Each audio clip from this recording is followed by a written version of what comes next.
Hey, what's up YouTube? In today's video, we're going to show you how to make the perfect cup of pour over coffee.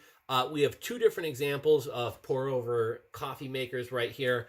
The one to the left right here belongs in this box. This is the Bodum pour over coffee maker with a permanent filter. So what's kind of interesting about this one does have a net filter.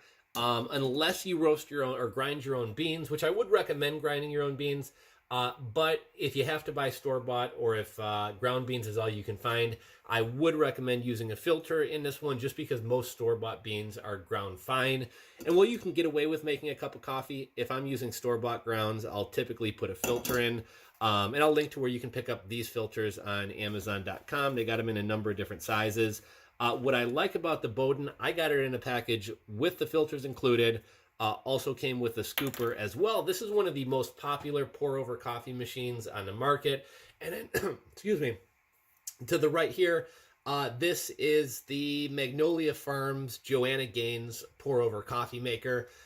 Visually and artistically, this one is kind of pretty. This one would look really nice in kind of like a farmhouse kitchen, but it is single serve. Both of these you can get on Amazon.com. You can also get the Magnolia Farms, obviously, at Target. People on Amazon are selling it for a markup. This one's going to run you about 40 bucks. I will link to where you can get this one on Amazon if your Target doesn't have those anymore. For the sake of this video, we're going to be using the Bodum machine. Now, what I like here, it's got the cork, so your hand's not going to burn. And this is large enough. If you're using smaller cups or typical diner size cups, you can probably get away with making 4 cups.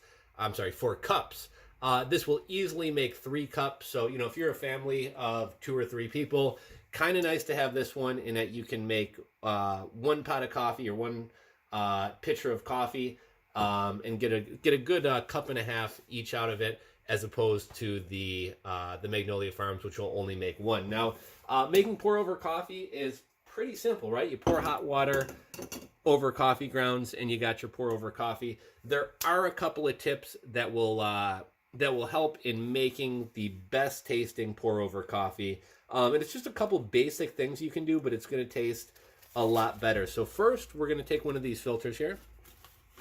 We're going to put the filter in. Now, as opposed to putting the ground straight in, and I'm not going to show you this part, but I'm going to take this right over here to the sink just so I don't have to reset up the camera, and I'm going to wet the filter a little bit. Now, you can do a taste test yourself. Pour some hot water through the filter first, and then just take a little sip of it, and then wet the filter first, and then pour some hot water through it. And you'll notice, it's not horrible, but you'll notice you can kind of eliminate a little bit of that paper taste or cardboard taste that often comes from the filters. So, as you can see there, we've wet the filter. The filter is wet.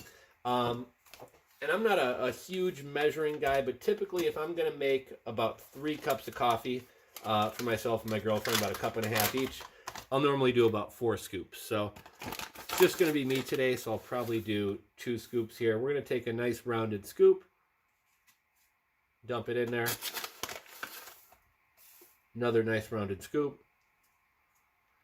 We're going to dump it in there. You know, we'll go another like half scoop. Now, I guess we got to move the camera to show you this. So we're going to kind of try to make this somewhat even. And right now I'm going to pause the video just so that we can boil the water. This kettle is a little bit loud. If you don't have a coffee or a tea kettle, an electric tea kettle, I would recommend getting one. Boils water really fast. It's great for ramen noodles, great for coffee, great for tea, great for instant coffee. But it just makes this a lot easier. If you don't have this, you can use a tea kettle on the stove. You could even boil a pot of hot water. But I'm going to pause the video while we get this, bring this water to a boil. And once the water is boiling, we're going to turn off the electric kettle. We're going to let it sit for 20 or 30 seconds. You don't want to pour water that's still boiling over your coffee grounds. We're going to wait about 30 seconds for the water to stop bubbling and stop boiling. Then we're going to wet the coffee just enough to release some of the oils and some of the aroma. We're going to give it about another 20 or 30 seconds, and then we're going to pour the rest of the water through. So we're going to pause the video right here while we heat that water up. Okay, so apologize for the little bit of noise from the electric kettle there. The coffee that we're going to be using today is Pete's Coffee. This is a medium roast Costa Rican coffee, single origin, and this is actually really good. I just picked this up at a Jewel Osco store. I think it was maybe $10 or $11 for, is it a pound? $10 or $11 for a pound. Not super expensive, not quite as cheap as like Dunkin' Donuts or McDonald's coffee on the shelf. But this is one of the best store-bought coffees that I've had in quite a while. Super smooth, no bitterness, no bite, not too acidic, really, really good. I'm not sure if you can get this on Amazon or Pete's website, but I'll link to where you can get this. If you're grinding your own beans, which is optimal, you want to go for kind of a medium grind. You don't want it super, super fine. Obviously, this is store-bought, so this is pretty fine. But because we got the paper filter, we should be perfectly fine. Let's check on the water boiling. So it's boiling. We're going to let it get to a full boil, and then we'll show you how long we kind of let it rest for. Okay, now our water is just coming off of a boil. Let's take a look inside. Okay, so that's boiling. So here's what we're going to do. We're going to take it off, and let's see how long it takes the bubbles to stop. 1, 2, 3, 4, 5, 6, 7, 8, 9, 10, 11, 12, 13, 14, 15, 16, 17, 18, 19, 20. So just off of a boil, what we're going to do now, we're going to pour in just enough water to kind of wet the grounds. We're going to pour in a little bit of a circular motion, do a little figure 8 in there. I probably poured a little bit too much, but we just want to wet the grounds. We're going to let some of those oils release. Now, if we were to pour all the coffee in right now, basically a lot of these oils kind of coming off the grounds are going to kind of block everything from getting all the full flavor and everything. So we're going to let this water kind of drain through, let the coffee grounds kind of release their oils there. And after we've waited a little bit, now we're going to pour the rest through. If you have a tea kettle with like a narrower opening, that's kind of helpful in kind of directing the water, but straight out of the electric kettle will work as well.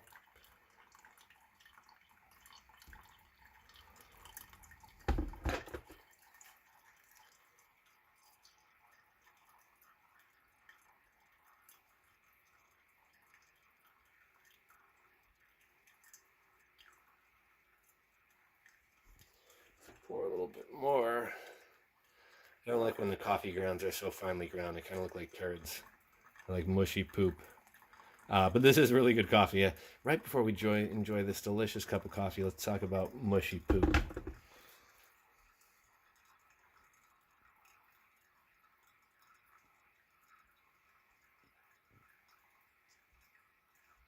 Okay, and I am going to pause this video for a second, but basically we're just going to continue as the water drains. We're going to continue pouring a little bit more water in there. And like I said, this is just me today, so we probably don't need a whole lot more than that. But let's let this finish draining. Now, one other little tip, if you like your coffee really strong, I would say pour less water through. If you don't like your coffee quite as bold or quite as strong, if you continue pouring water through, you'll notice that what's dripping through isn't quite as dark. It's a little bit more watery, and that obviously is just going to kind of blend with the coffee and water things down a little bit more. But literally, we're just going to take this. We're going to throw out the paper screen. And here's how easy cleanup is. We're literally just going to rinse that filter off, throw it into the dish rack. We're going to pour ourselves a cup here.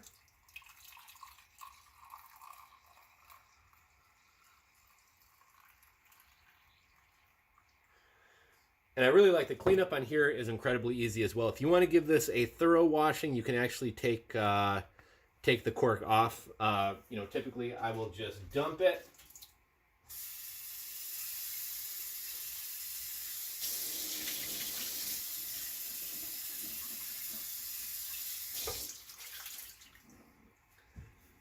Rinse it out.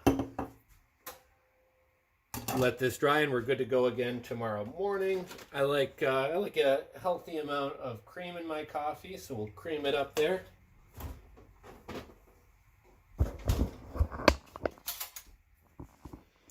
Give it a stir. I probably enjoy more cream in my coffee than most people, but